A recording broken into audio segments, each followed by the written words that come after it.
Hi అండి, నమస్తే. Welcome back to Family Bytes. ఈ వీడియోలో నేను మీకు శ్రీరామనవమి రోజున ఈజీగా చేసుకునే ప్రత్యేక ప్రసాదాలను చూపిస్తున్నాను. ఒక్కొక్క ప్రాంతంలో ఒక్కొక్క విధంగా చేస్తూ ఉంటారు కదా. ఈ రోజు అయితే నాకు తెలిసిన కొన్ని ప్రసాదాలని మీతో షేర్ చేయాలనుకుంటున్నాను. పచ్చి చలిమిడి, వడపప్పు, అలాగే పానకం ఎలా తయారు చేసుకోవాలో చూపిస్తున్నాను. శ్రీరామనవమి అనగానే మనకి ముందుగా గుర్తొచ్చేదైతే పానకం.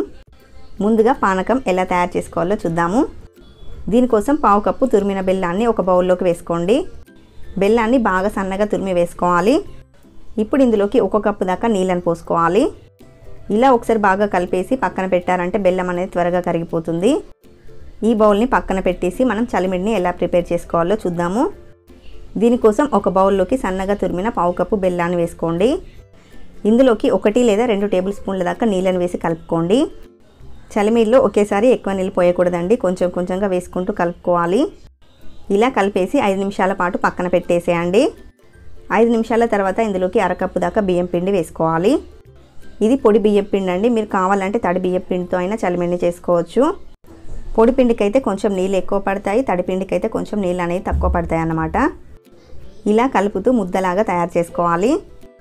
ఇలా బాగా కలుపుకున్న తర్వాత మంచి ఫ్లేవర్ కోసం ఇందులోకి 1/2 టీ స్పూన్ దాకా యాలకుల పొడిని, 1 టీ స్పూన్ దాకా కరిగించుకున్న నెయ్యిని వేసుకోండి. నెయ్యి వేయడం వల్ల మనం చేసే చలిమిడికి కమ్మటి వాసన, రుచి ఉంటుందన్నమాట. మీరు నెయ్యి వద్దనుకుంటే స్కిప్ చేయొచ్చు. ఇలా రౌండ్ బాల్ లాగా తయారు చేసుకుంటే మనకి పచ్చి చలిమిడి అయితే రెడీ అయిపోతుంది. సో అంతేనండి, చలిమిడిని అయితే ఈజీగా ప్రిపేర్ చేసుకోవచ్చు. అలాగే మనం పానకం కోసం బెల్లంలో నీళ్ళు వేసి పక్కన పెట్టాం కదా, బెల్లం కూడా మొత్తం కరిగిపోయింది. ఇప్పుడు ఈ బెల్లం నీళ్ళని వేరొక బౌల్లోకి ఫిల్టర్ చేసి వేసుకోండి.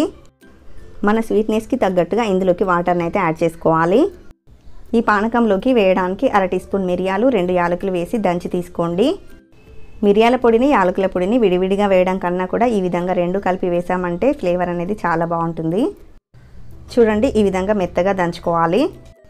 ఈ పొడిని బెల్లం నీళ్ళలోకి వేసేసేయండి. ఇందులోనే 5-6 తులసాకులను కూడా వేసుకోండి. ఇప్పుడు అంతా కలిసే విధంగా ఒకసారి బాగా కలిపామంటే మనకి పానకం కూడా రెడీ అయిపోయినట్లే. చూసారు కదా, మనకి పానకం కూడా ఈజీగా రెడీ అయిపోయింది. ఇప్పుడు వడపప్పుని ఎలా ప్రిపేర్ చేసుకోవాలో చూద్దాము. ఈ వడపప్పు కోసం అరకప్పు దాకా పెసరపప్పుని తీసుకొని గిన్నెలో వేసుకొని 2 సార్లు బాగా కడిగి తీసుకోవాలి. ఇందులోకి అరకప్పు దాకా నీళ్ళని వేసి 1 గంట పాటైనా నానబెట్టుకోండి. ఇక్కడ నేను 1 గంట సేపు నానబెట్టి తీసుకున్నానండి. ఈ పెసరపప్పులోనే నీళ్ళన్నీ వంపేసి తీసుకోండి. ఈ వడపప్పుని ఒక్కొక్క ప్రాంతంలో ఒక్కొక్క విధంగా చేస్తారు. ఈ పప్పుని చిన్న బెల్లం ముక్క వేసి దేవుడికి నైవేద్యంగా సమర్పిస్తారు. కొన్ని ప్రాంతాల్లో అయితే ఈ నానబెట్టుకున్న పెసరపప్పులో చిన్నగా కట్ చేసుకున్న పచ్చిమిర్చిని, అలాగే సన్నగా కట్ చేసుకున్న కొబ్బరి ముక్కలు, కొంచెం ఉప్పు, అలాగే 1 టీ స్పూన్ నిమ్మరసం వేసి కలుపుకోవాలి. పచ్చిమిర్చికి బదులు మీరు మిరియాల పొడి అయినా వేసుకోవచ్చు. కొన్ని ప్రాంతాల్లో వడపప్పుని ఈ విధంగా చేస్తారు. అంతేనండి, శ్రీరామనవమి ప్రసాదాలు చలిమిడి, వడపప్పు, పానకం రెడీ అయిపోయాయి. మీరు కూడా ఈ నవమి రోజున ఇలా ప్రసాదాలు చేసి దేవుడికి నైవేద్యంగా సమర్పించండి. సింపుల్గా చేసుకునే ఈ ప్రసాదాలు రెసిపీ మీకు నచ్చితే వీడియోని లైక్ చేయండి. మరిన్ని టేస్టీ రెసిపీస్ కోసం ఛానల్ని సబ్స్క్రైబ్ చేసుకోండి. Thank you for watching.